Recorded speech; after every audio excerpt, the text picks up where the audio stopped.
I'm Martin Anderson. Live Studio B sessions are brought to you by Sierra Nevada Brewing Company. And coming back to visit us here is Mr. Chris Smither. Welcome back, sir. Thanks a lot. Good to see you. Great to see you here, and looking forward to hearing a session. You're playing live tonight at the Gray Eagle in Asheville, and you're live right now. And what do you want to start with? Well, I'll start with the title song from the new record. It's called All About the Bones.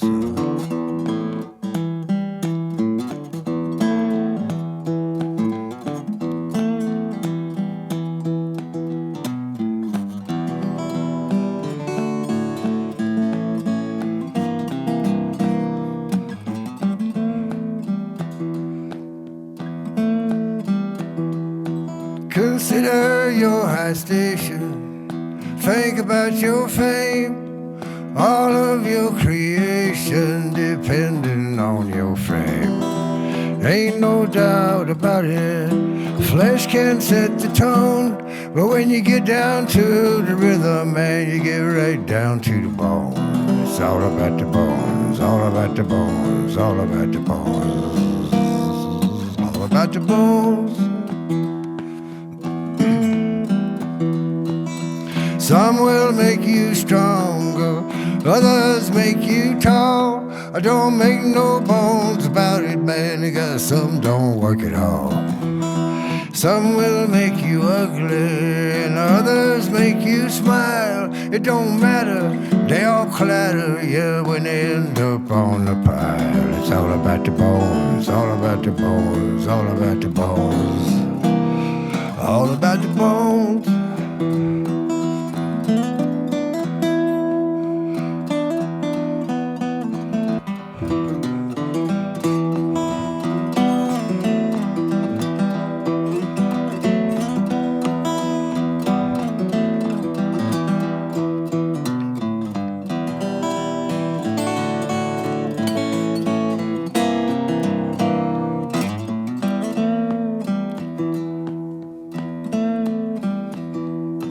Grim Reaper comes a-calling, he says it's time to go.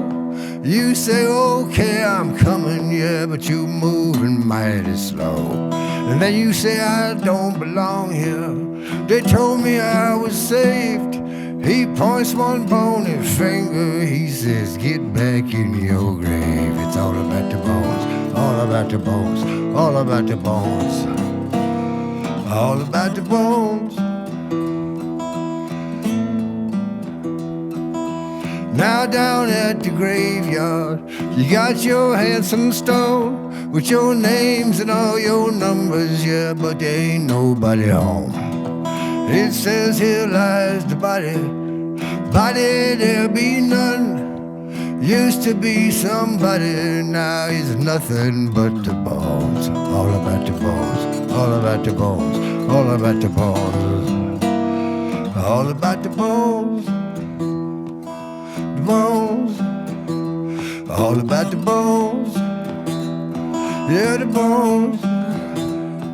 Man, right from the beginning, it was all about the bones.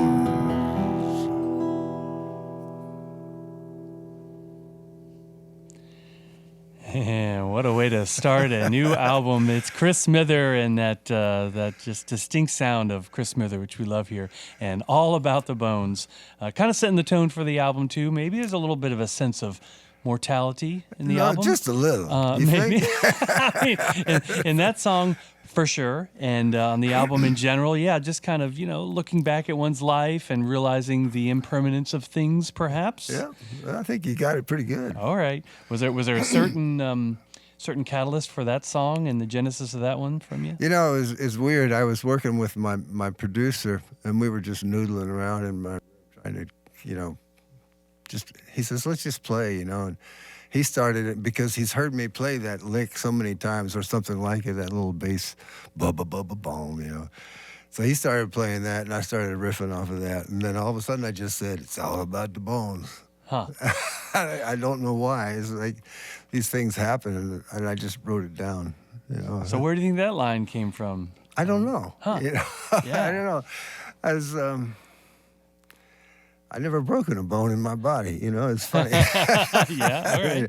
You'd think, I don't know, but you know, you're right though. It's like all these sort of little thoughts. I mean, I'm gonna be 80 this year, and and I start thinking about you know, these thoughts creep up, you know, and things like that start staring you in the face, and you think about permanence and impermanence and how long are the bones going to last you, you know. Well, they'll last longer than anything else, but that's not saying much. Yeah, yeah. Well, so in your genesis of the song and recording it, and now you're playing it on this tour and stuff, and people are hearing the record, has anyone said, like, that song's too macabre, that one's too No, much they of a like downer? They like it. You know why? Because like 70% of my audience is almost as old as I am. So They they're nodding their identify, heads. so- They're like, oh, yeah, I know that one. Right on. All right. I get well, it. well, congratulations on such a long career and making it to, you know, about 80 and such. Yeah. When's your birthday? This November, This November. All right. Yeah. What do you have planned for the big 80th? Anything yet? I'm going to get together and have a nice dinner with my twin sister, and we're going to think about things. I don't. The family said, "Don't y'all want a big party?" And neither one of us wanted it. You know, Yeah. if I hit 90, maybe I'll do a party then. You know. Yeah, there you go. Okay. Like Willie Nelson. Yeah. He had a big one at the Hollywood Bowl. Yeah. You could do like that. Where's home for you? Now I live in Amherst, Massachusetts. Okay, all right.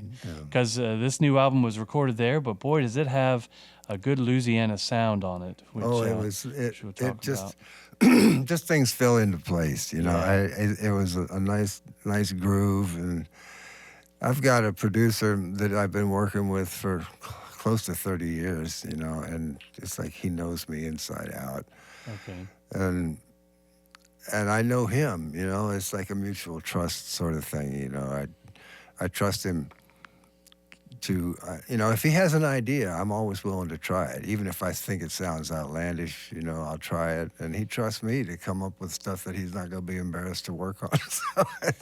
So some 30 years working with him, David Goodrich. David right? Goodrich, Goody, yeah. So he's not doing just like you two aren't doing just the same old thing, right? He's not wanting to be like, okay. No, it's that, you know, it's really been really fun. I mean, we minimized the percussion on this one. You know, we didn't have. I mean, it's always been a very small kit that we worked with, but this time it's basically just one drum and then just sort of overdubbed.